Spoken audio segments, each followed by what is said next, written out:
Captain Lee Dae-ho stood on the bridge of the Iron Mountain, watching the stars drift past through the main screen. His cybernetic arms hummed softly as he adjusted the controls. The metal replacements had saved his life 3 years ago when pirates tried to board his ship. Now they made him stronger, but they also reminded him every day that space was dangerous. The Iron Mountain was one of Earth's finest warships. It carried enough firepower to destroy a small moon and had shields that could stop almost anything. But Lee knew that weapons and shields were not what made humans feared across the galaxy. It was something else entirely. "Captain," called Commander Park So-min from her station, "I'm picking up something strange on the long-range sensors." Lee turned to face her. Park had been with him for 5 years, and she had never been wrong about communications. If she said something was strange, it was worth listening to. "What? Kinda strange?" Lee asked. Park frowned at her screen. "It's a signal, but it's very old. The frequency hasn't been used for thousands of years, maybe longer." Lieutenant Kim Tae-woo looked up from the weapons station. He was young, barely 25, but he could hit a target the size of a coin from 1,000 kilometers away. "Who would use such an old frequency?" "That's what worries me," Park said. She pressed more buttons, and the signal became clearer. "It's coming from the silent zone." Everyone on the bridge went quiet. The silent zone was a place where no one went. It was a region of space where signals went in but never came out. Ships that entered were never seen again. Even the Galactic Council had marked it as forbidden territory. "Are you sure?" Lee asked. Park nodded. "The signal is definitely coming from the Kethvar system, right in the heart of the silent zone." Dr. Choi Yoon-ji walked onto the bridge. She was the ship's doctor, but she also knew more about alien life than anyone else in the fleet. "Did someone say the silent zone? That's impossible. Nothing has ever come out of there." "Something is coming. Out now," Park said. "And it's trying to talk to us." Lee made a decision. "Put it on the main screen. Let's see what it says." The screen filled with static. Then slowly an image appeared. It showed a creature unlike anything they had seen before. It looked like it was made of water and light, with skin so clear you could see through it. The creature's eyes were large and filled with fear. "People of the stars," the creature said in broken words. "We are the Velari. Our world is dying. The Drachmon have come to destroy us." The image flickered, showing burning cities and dark ships in the sky. The cities were beautiful, made of what looked like living crystal. But now they were breaking apart under heavy fire. "We have heard stories," the creature continued. "Stories of the Deathworld warriors, beings who fight when others run, who help when others hide. Please, if you are real, help us. We will give you everything we have." The signal cut out, leaving the bridge in silence. "Deathworld warriors," Kim repeated slowly. "They mean us, don't they?" Lee nodded. Humans had earned that name because Earth was considered a death world by alien standards. The gravity was too strong. The weather was too violent. The animals were too dangerous. Most aliens thought it was impossible for intelligent life to evolve on such a hostile planet. But humans had not just survived Earth, they had thrived on it. The constant danger had made them tough, creative, and willing to take risks that other species would never consider. When humans reached space, they brought those qualities with them. "What do we know about the Drachmon?" Lee asked. Dr. Choi pulled up information on her tablet. "Not much. They're mentioned in some very old records. The Galactic Council classifies them as extinct, but those records are thousands of years old. If they're in the silent zone, maybe that's why no one ever comes." "Out," Park suggested. Lee studied the star map on the main screen. The silent zone was far away, and getting there would mean crossing through territory controlled by 3 different alien governments. None of them were particularly friendly to humans. "Sir," Kim said quietly, "the Galactic Council says we're not supposed to go there." Lee turned to look at his crew. These people had been with him through battles, disasters, and long months in the dark of space. He trusted them with his life, and he knew they trusted him with theirs. "What do you think?" he asked them. Park spoke first. "Those creatures look terrified. If someone was destroying Earth, I'd want help." Kim nodded. "We have the best fleet in the galaxy. If we don't help them, who will?" Dr. Choi was quiet for a moment, then said, "The Velari offered us everything." "They have. That suggests they're desperate. Desperate people don't lie about needing help." Lee felt something warm in his chest. This was why humans were different. Other species made decisions based on profit, politics, or safety. Humans made decisions based on what was right. "Send a message to Admiral Yoon," Lee ordered. "Tell him, we've received a distress call from the Silent Zone. Request permission to investigate." "Sir," Park said. "What if he says no?" Lee smiled. It was not a pleasant smile. "Then we'll have to decide if we're going to be good soldiers or good humans." The crew exchanged glances. They all knew what that meant. Following orders was important, but saving innocent lives was more important. "Message sent," Park reported. Now they waited.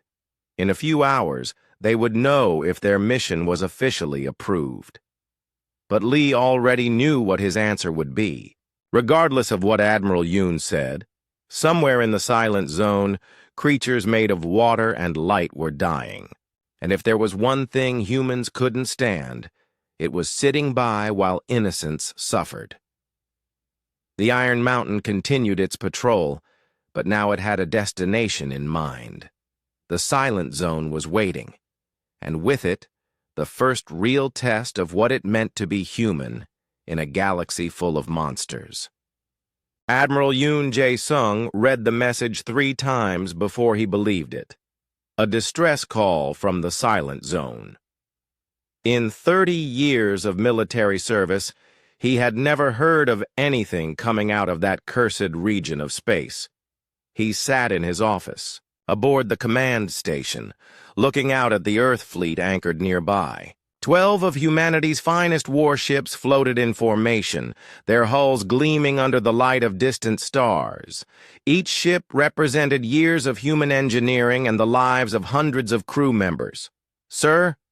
His aide stood in the doorway. "Captain Lee is requesting an immediate response." Yoon sighed. He knew Lee well. The man was a good officer, but he had one dangerous quality that all humans shared. He cared too much about strangers. "Tell Captain Lee that his request is approved," Yoon said. "But he's not going alone." 2 hours later, the strike fleet was assembled. The Iron Mountain led the formation, followed by the Thunder's Edge and Void Stalker. 9 other ships joined them, including the stealth vessel Shadow Strike and the engineering ship Forge Master.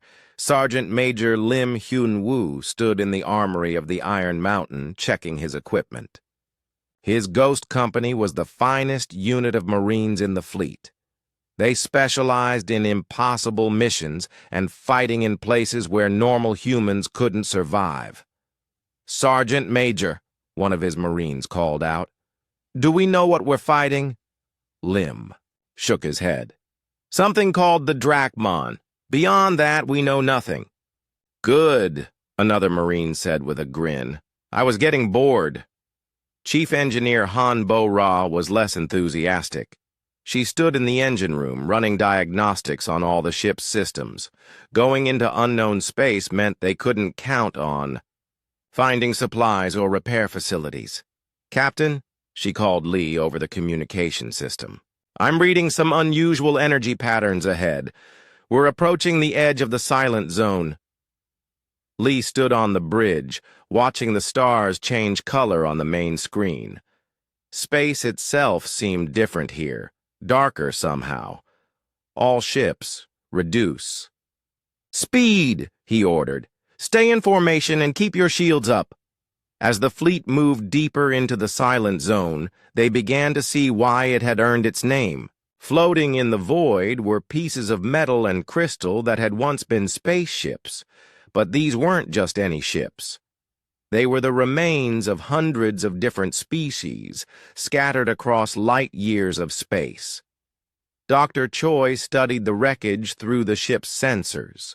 "Captain, these ships are from dozens of different civilizations. Some of this technology is thousands of years old." "How many ships are we talking about?" Lee asked.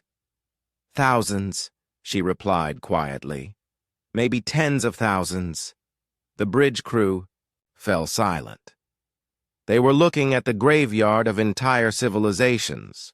Lieutenant Kim began analyzing the weapon damage on the hulks. "Sir, these ships weren't destroyed in battle. They were systematically taken apart, like someone was studying them." Commander Park picked up new signals from deeper in the zone. "Captain, I'm detecting active technology, something big moving through the wreckage fields." On the main screen, they saw it. A ship that looked like it was grown rather than built.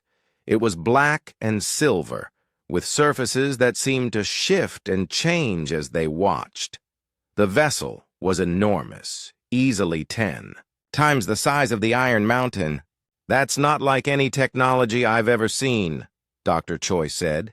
"It's part machine, part biological." The bioship moved through the wreckage like a shark through water, occasionally stopping to examine pieces of destroyed vessels. As they watched, mechanical arms extended from its hull and grabbed a section of alien technology, pulling it inside. "It's collecting samples," Lee realized, "learning from every species it defeats." Chief Engineer Han accessed the fleet's database. "Captain, I'm cross-referencing the technologies I can see in that ship. It contains elements from at least 50 different species." 50 species that are now extinct, Park added grimly. The fleet continued deeper into the silent zone, avoiding the patrol routes of the bioships. They passed through regions where entire solar systems had been stripped bare, their planets reduced to empty husks. "How long has this been going on?" Kim asked. "Based on the oldest wreckage," Dr. Choi calculated, "at least 5,000 years. Maybe longer." Sergeant Major Lim joined them on the bridge. "So we're dealing with an enemy that's been perfecting their techniques for millennia." "Yes," Lee said, "but they've never fought humans before." Lim smiled grimly. "Then they're in for a surprise." As the fleet approached the Kethvar system, they began picking up more distress signals. The Velari were still broadcasting, still hoping for help. But now their messages were more desperate. "Our cities are falling," came one transmission. "The crystal gardens are burning. Please, anyone who can hear this, help us." Chief Engineer Han began working on the ship's weapon systems. The standard Earth weapons were powerful, but she had an idea. Using pieces of alien technology they had found in the wreckage, she started building hybrid systems. "What are you doing?" Lee asked. "Giving the enemy something they've never seen before," Han replied. "They've absorbed the technology of 50 species, but they've never encountered human creativity." She showed him her designs. The new weapons combined human engineering with alien power sources and targeting systems. The result was something that existed nowhere else in the galaxy. "Will it work?" Lee asked. Han grinned. "Only one way to find out." The fleet reached the edge of the Kethvar system and stopped. Through their sensors, they could see the Velari homeworld. It was beautiful, covered in crystalline cities that sparkled like jewels. but dark ships surrounded the planet, firing down at the surface. "How many enemy ships?" Lee asked. Lieutenant Kim counted carefully. "At least 200, sir. All different sizes. And we have 12 ships," Commander Park noted. Lee studied the tactical display. Any sane military commander would turn around and call for reinforcements, but the Velari didn't have time for reinforcements. They were dying right now. "Signal the fleet," Lee ordered. "All ships, prepare for combat. We're going in." "Sir," Kim said carefully, "the odds are not in our favor." Lee looked around at his crew. These people had followed him across the galaxy into the most dangerous region of space to help complete strangers. They were about to face an enemy that had destroyed countless civilizations. "Has that ever stopped us before?" he asked. Park smiled. "No, sir, it hasn't." "Then let's show these Drachmon why humans are called Deathworld warriors," Lee said. "All ships, advance. Time to save a world." The human fleet moved toward the battle, outnumbered nearly 20-1. But they carried something the Drachmon had never encountered before. They carried hope and the absolute refusal to let innocents die while they still drew breath. Behind them, the silent zone stretched away into darkness, filled with the remains of species that had fought and lost. Ahead of them waited an enemy that had never known defeat. But the humans were coming, and they had never learned how to give up. The Drachmon collective mind registered the new arrivals with something that might have been confusion, if such a perfect system could experience confusion. In 3,000 years of conquest, no species had ever voluntarily entered a battle zone to defend strangers. High Priestess Thelara knelt in her flooding temple as the crystal walls cracked around her. Her translucent skin glowed faintly in the dim light, and her large eyes reflected the fires burning across her dying city. She had sent the message into the void with little hope, but desperation made even impossible dreams seem worth trying. Then the impossible happened. Ships appeared at the edge of their system. Not Drachmon ships, but something else entirely. 12 vessels that moved with purpose and deadly grace. Captain Lee Dae-ho watched the enemy formation through the Iron Mountain sensors. The Drachmon ships were unlike anything in the human databases. They looked grown rather than built, with surfaces that shifted between organic curves and mechanical angles. Some ships seemed to be part plant, others part insect, and still others resembled no Earth creature at all.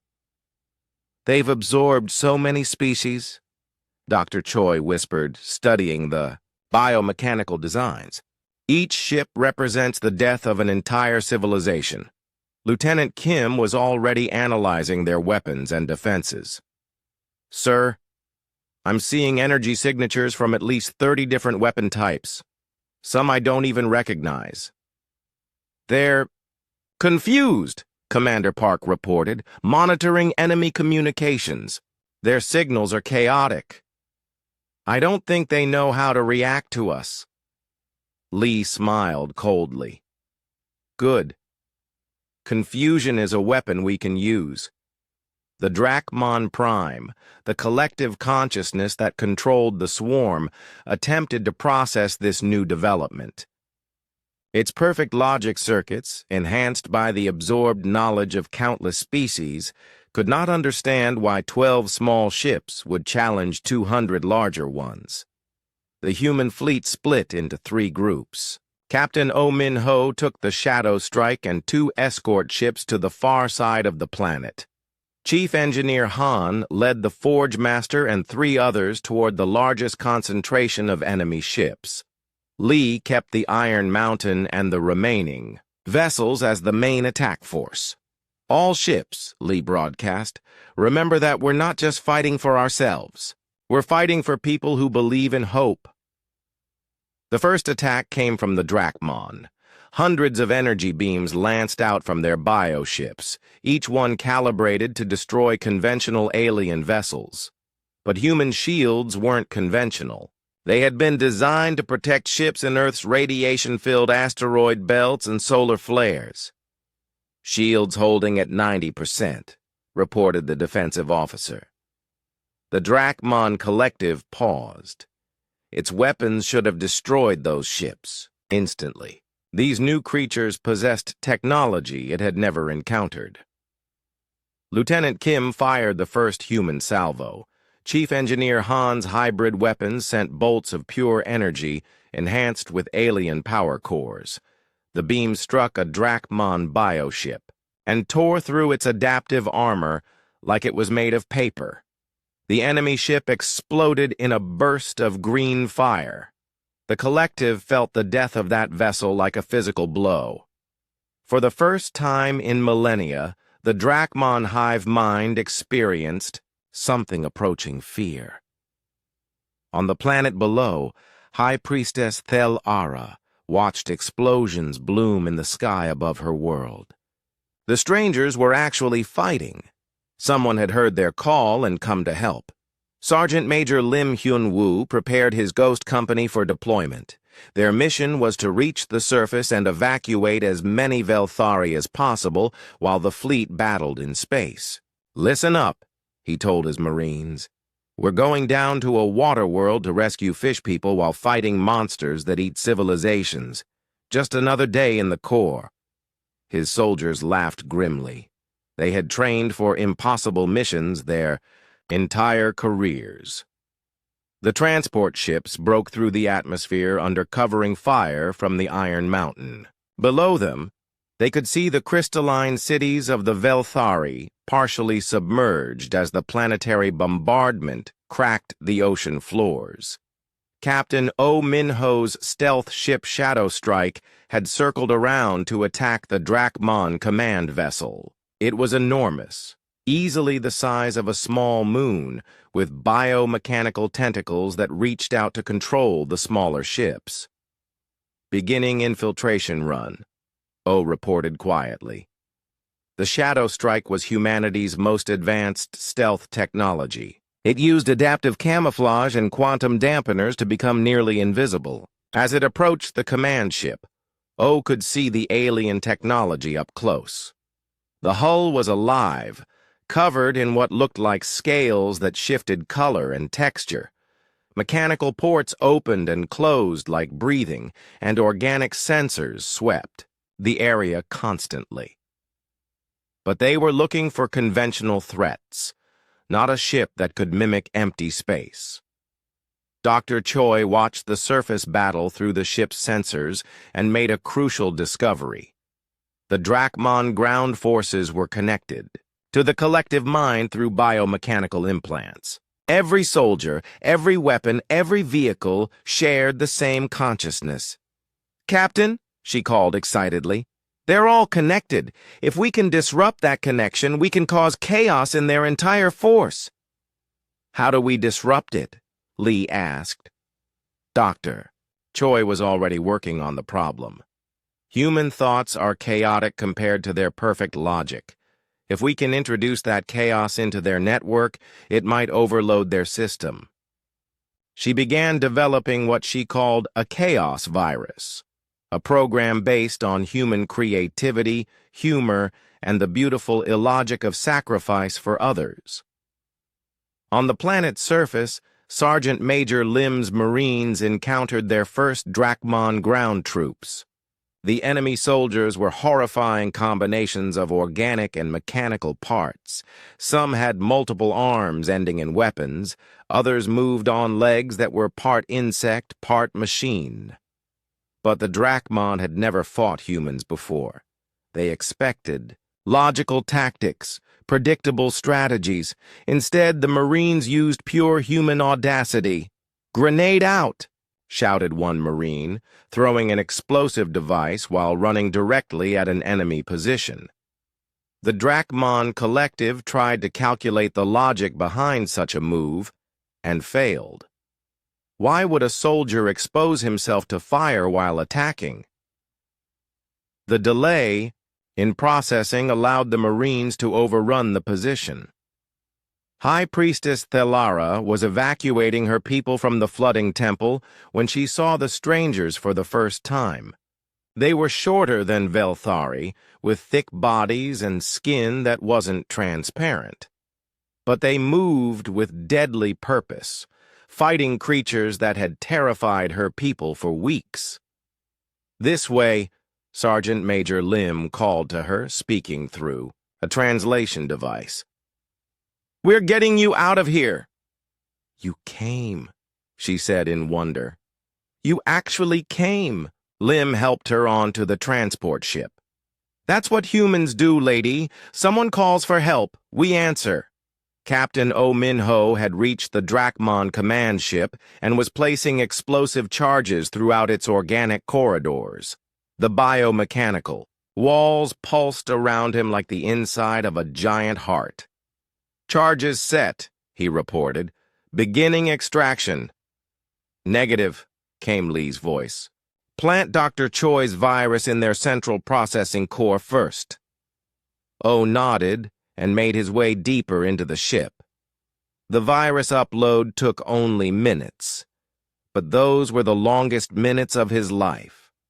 Around him, the ship's immune system was beginning to recognize the intrusion. "Upload complete," he said. "Getting out of here." The chaos virus spread through the Drachmon network like wildfire. For the first time in their existence, the collective mind experienced concepts like hope, sacrifice, and the willingness to die for strangers. Their perfect logic circuits couldn't process such beautiful insanity. Across the battlefield, Drachmon ships began firing randomly as their targeting systems failed. Ground troops stood motionless as their shared consciousness struggled with the virus. Captain O's explosives detonated just as he reached his ship. The command vessel, hub of the collective mind, erupted in green fire. The explosion sent feedback through the entire Drachmon network. For 30 seconds, every Drachmon in the system was paralyzed as their hive mind experienced what humans called chaos. In those 30 seconds, the human fleet destroyed 40 enemy ships and rescued thousands of Velari. High Priestess Thelara stood on the bridge of the Iron Mountain, watching her world through human eyes. Half her cities were in ruins, but her people were alive. "Why?" she asked Captain Lee. "Why did you risk everything for strangers?" Lee looked at the tactical display, where human ships continued to fight against impossible odds. "Because," he said simply, "it was the right thing to do." The battle was far from over, but something had changed. For the first time in 3,000 years, the Drachmon Collective had experienced doubt, and across the galaxy, other species were beginning to hear whispers of creatures from a death world who fought not for conquest, but for hope. News of the battle in the Silent Zone spread through the galaxy like a shock wave. For the first time in recorded history, someone had fought the Drachmon and lived to tell about it. Hidden communication networks that had been silent for centuries suddenly burst with activity. General Nam Soo-jin received the reports aboard her flagship while leading training exercises near Jupiter. She was a small woman with sharp eyes and scars on her hands from a childhood spent in Earth's asteroid mining colonies. When she read Captain Lee's situation report, she made the fastest command decision of her career. "Signal the fleet," she ordered. "All ships, set course for the Silent Zone. Maximum speed." "General," her aide protested, "that's outside our patrol zone. The Galactic Council won't approve." "The Galactic Council isn't fighting for their lives," Nam replied coldly. Our people are. Technical specialist Jin A. Rin worked frantically in the computer core of the Iron Mountain. Dr. Choi's chaos virus had worked, but only temporarily. The Drachmon Collective was adapting, creating filters to block human irrationality from their systems. We need something stronger, Jin said, her fingers flying over the holographic controls. Something that will make them question their entire existence. Dr. Choi joined her in the cramped computer chamber. What if we don't just send them chaos? What if we send them humanity itself? Together, they began uploading human concepts that no logical mind could process. Love without reason, sacrifice without reward, hope in the face of certain death. They included human art, music, poetry, and the recorded last words of every human soldier who had ever died protecting others. Meanwhile, in the deepest part of the ship, Ambassador Kethvar waited in her sealed chamber. She was the last of the Zephrani, a species that had fought the Drachmon 5,000 years ago and lost. For millennia, she had hidden in the ruins of the Silent Zone, watching civilizations rise and fall. When she heard that someone was actually fighting the collective and winning battles, she knew she had to make contact. Captain Lee stood before the sealed door of her chamber, reading the message she had transmitted to his ship. You say you fought these creatures before? My people held them off for 300 years, came the reply through the speaker.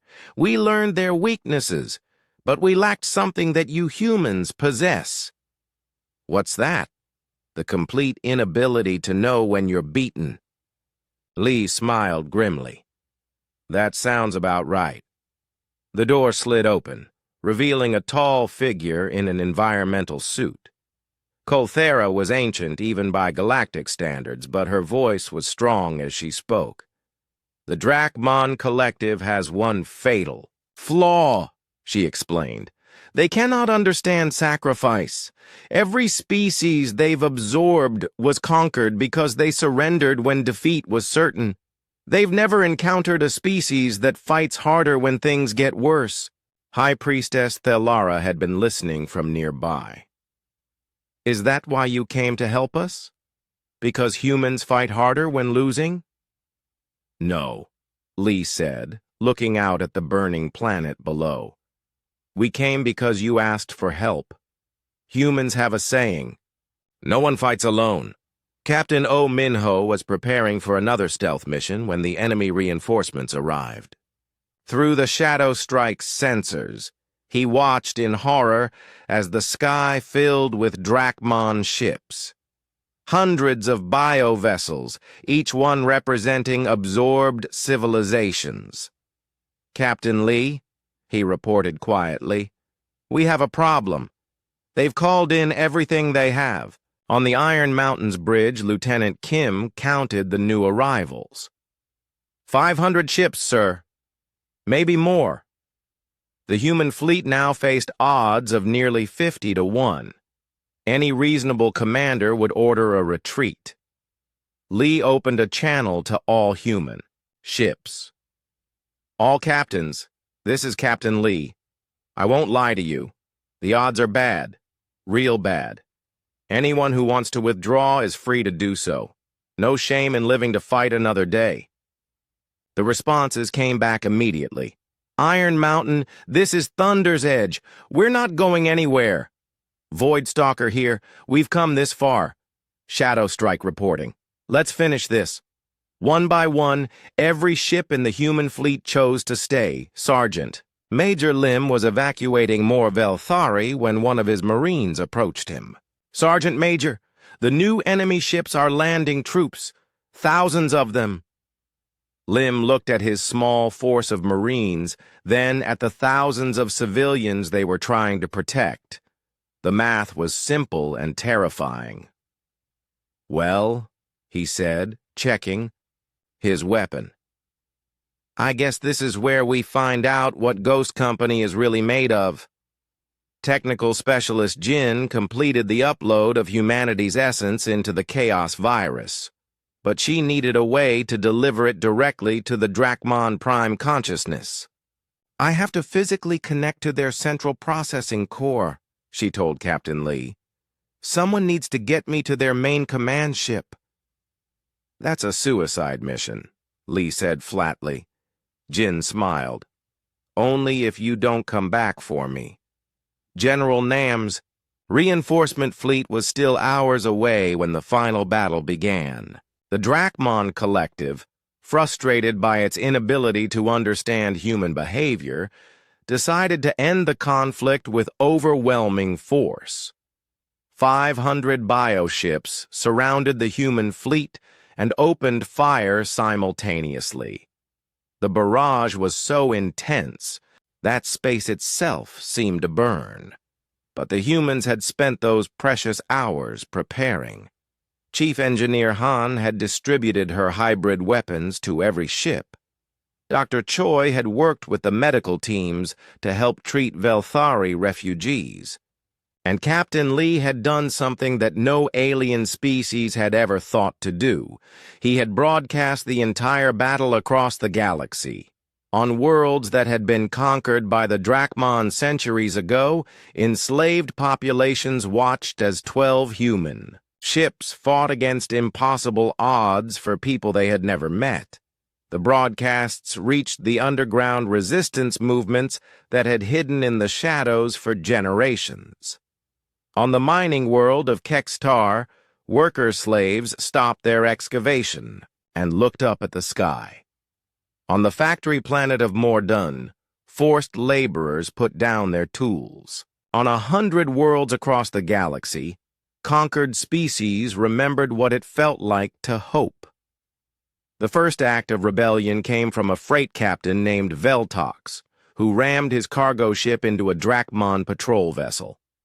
The explosion was seen by thousands of his people, and suddenly, cargo ships across his system were turning against their overseers.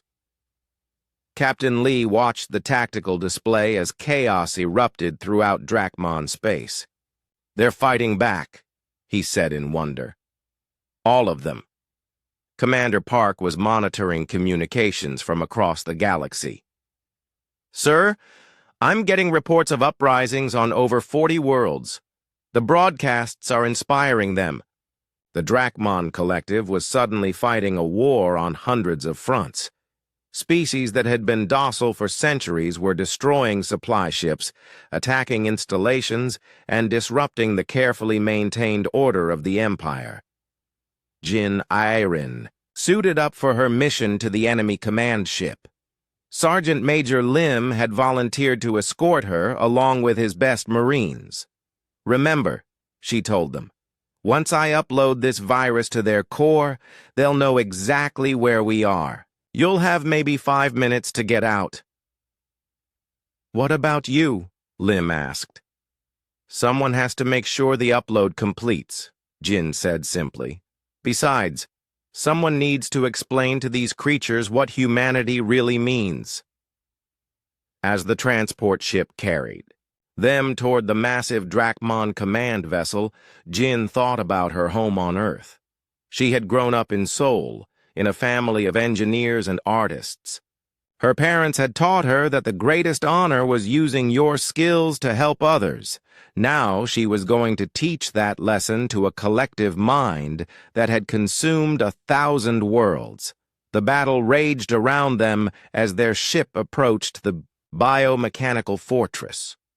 Drachmon fighters swarmed after them, but human pilots had learned to fly in Earth's chaotic atmosphere. They danced between enemy fire with moves that defied alien logic.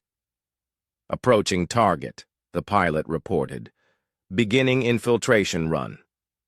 Behind them, General Nam's reinforcement fleet appeared at the edge of the system. 50 more human warships, arriving just as the battle reached its climax. But the real reinforcements were coming from unexpected places. Across the galaxy, enslaved species were breaking their chains and striking back at their oppressors. The Drachmon Collective, designed to control through perfect order, found itself drowning in beautiful chaos. Jin looked out at the enemy command, ship growing larger in the view screen. Somewhere inside that biomechanical horror was the consciousness that had orchestrated 3,000 years of conquest.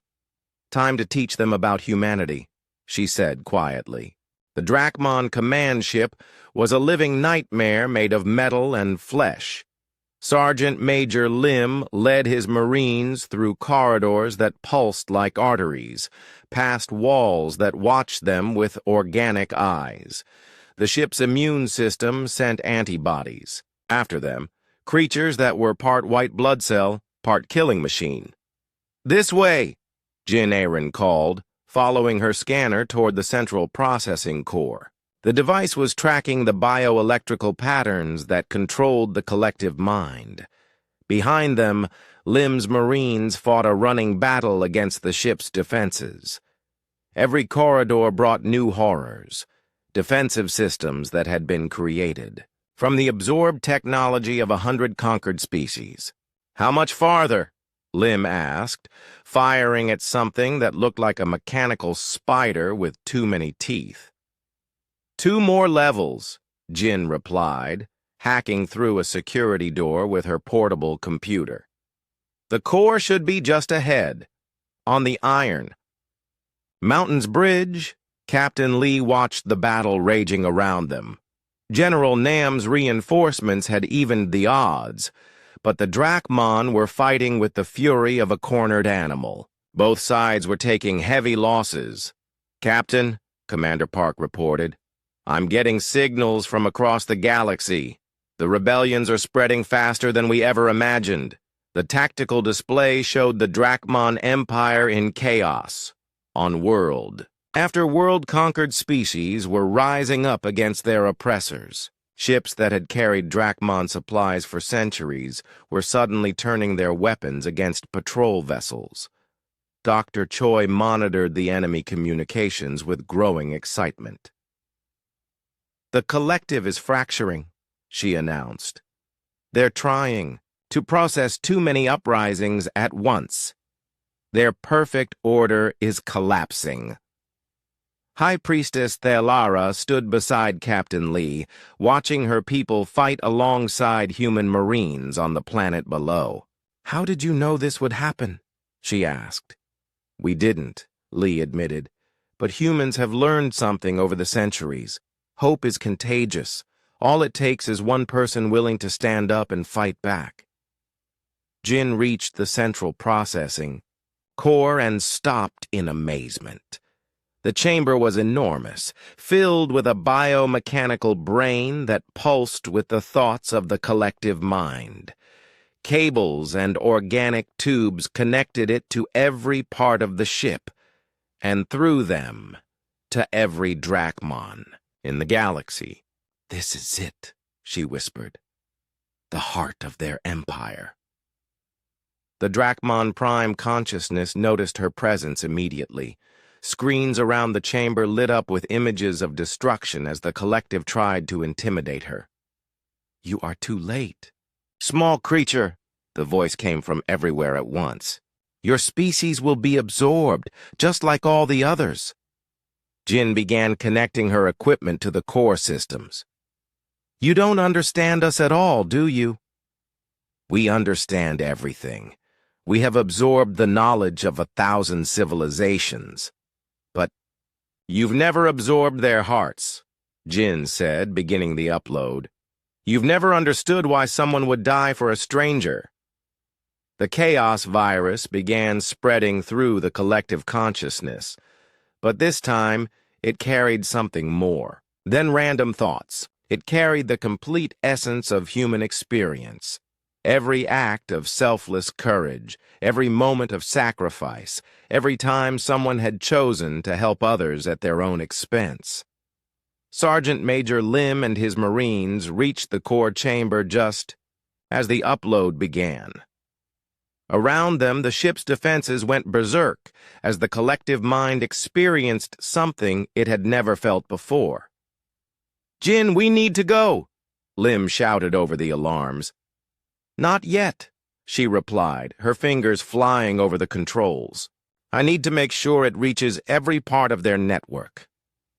The Drachmon Prime tried to fight back, sending security programs to destroy the virus. But human concepts like love, friendship, and sacrifice couldn't be deleted like normal data.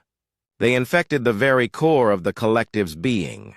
Across the galaxy, Drachmon ships began shutting down as their crews experienced emotions for the first time. 3,000 years of suppressed individuality suddenly exploded back to life, as the absorbed consciousnesses remembered who they had been before joining the collective.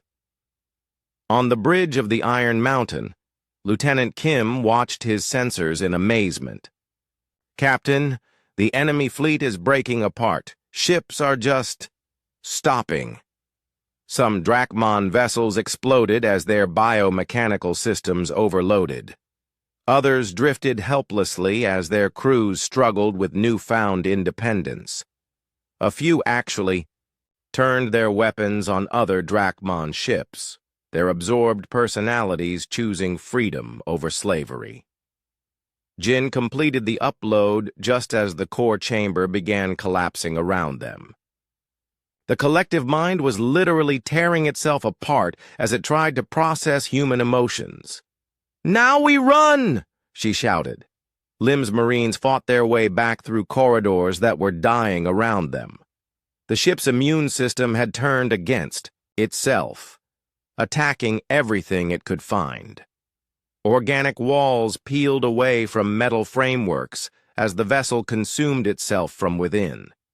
They reached their transport ship with seconds to spare. As they lifted off, the command vessel exploded behind them in a cascade of green fire. The destruction sent shockwaves through the collective consciousness, freeing billions of absorbed minds across the galaxy. Admiral Yoon Jae-sung watched the aftermath from his command ship. Drachmon vessels throughout the system were either destroyed or helpless. The survivors were broadcasting surrender signals in dozens of different languages as their crews rediscovered their original identities. "It's over," he said quietly. "They're finished." But Captain Lee knew it was more than that. "No, sir," he said. "It's just beginning." The rebellions that had started during the battle continued to spread. Species that had been enslaved for millennia were tasting freedom for the first time. The careful order of the Drachmon Empire collapsed as world after world declared independence. High Priestess Thelara organized relief efforts for her people with help from human medical teams. Dr. Choi worked alongside Velari healers, sharing techniques for treating both physical and psychological trauma. "Our cities can be rebuilt," Thelara told Captain Lee as they surveyed the damage to her world. "But what you've given us is more important than buildings. You've given us hope." Within weeks, representatives from dozens of formerly enslaved species began arriving in the Kethvar system. They came seeking the humans who had started the revolution, wanting to learn how 12 ships had defeated an empire. Ambassador Colthera emerged from hiding to help establish the new alliance of free worlds. "My people fought the Drachmon for 3 centuries, she told the assembled delegates. "But we only thought about surviving. The humans taught us to think about living." General Nam was chosen to lead the Alliance Defense Fleet, with human officers training former slaves in the art of protecting freedom. Chief Engineer Han established technical exchange programs, teaching alien engineers how to combine their knowledge with human creativity. Sergeant Major Lim's Ghost Company became the training cadre for the Alliance Marines, teaching former slave warriors that the strongest weapon wasn't technology or numbers, but the willingness to fight for something greater than yourself. Captain Lee found himself promoted to admiral, tasked with exploring the galaxy and making contact with other species that might need help. The Iron Mountain became the flagship of a new kind of fleet, one that went looking for people in trouble instead of waiting for orders. Jin A-Rin received the Alliance's highest honor for her role in defeating the Collective, but she preferred her new job, establishing communication networks between the freed worlds, making sure that no one would ever fight alone again. On Earth, the news of humanity's victory spread through every city and colony. Children learned about the battle in their history classes, but more importantly, they learned about the choice that Captain Lee and his crew had made when they decided to answer a call for help from strangers. The galaxy was a different place now. Where once there had been the ordered tyranny of the Drachmon Empire, there was now a growing alliance of free peoples. They came in all shapes and sizes from dozens of different worlds, but they shared one thing in common. They had learned from humanity that the greatest strength wasn't in being impossible to kill, but in knowing what was worth dying for. High Priestess Thel'ara stood in her rebuilt temple, looking up at the stars through the crystal dome. Somewhere out there, human ships were patrolling the space lanes, making sure that no one who called for help would be ignored. She pressed her hand against the warm crystal wall, feeling the pulse of her healing world beneath her fingers. The distance, she could hear the sounds of construction as her people rebuilt their cities, but also the voices of alien visitors who had come to learn about freedom. The Velari had a new saying now, one they had learned from their human saviors. No one fights alone. And across the galaxy, on 1,000 worlds where beings had never known hope, that simple promise was changing everything. The age of the Deathworlders had begun, and with it, a new chapter in galactic history. Not an age of conquest or domination, but an age where the strong protected the weak, where courage was more valued than power, and where the call for help would never go unanswered, because that was what humans did. Someone called for help, and they answered.